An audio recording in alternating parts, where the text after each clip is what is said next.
कोल्हापूर महानगरपालिकेमार्फत पावसाळ्यापूर्वी सुरू असलेल्या नालेसफाईच्या कामांची जिल्हाधिकारी डॉक्टर विजय राठोड आणि आयुक्त डॉक्टर राजेंद्र भारुड यांनी बुधवारी पाहणी केली।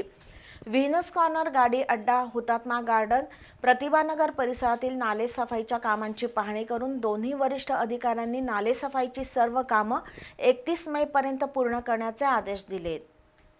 पावसाळ्यापूर्वी कोल्हापूर शहरातील नालेसफाई मोहीम राबवण्यात येते। मार्च महिन्यापासून महापालिकेच्या आरोग्य विभागामार्फत शहरातील नालेसफाई सुरू आहे।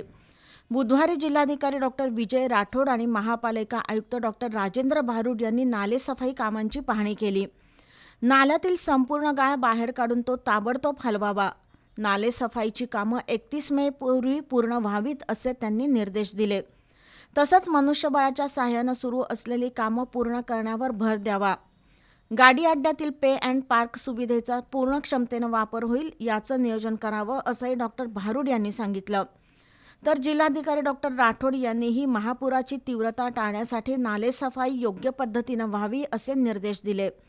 यावेळी अतिरिक्त आयुक्त रविकांत अडसूळ, नगरसेवक अमर समर्थ, विनायक फाळके, उपायुक्त परितोष कंका, सहाय्यक आयुक्त डॉक्टर विजय पाटील, आरोग्य निरीक्षक स्वप्नील उल्पे उपस्थित होते।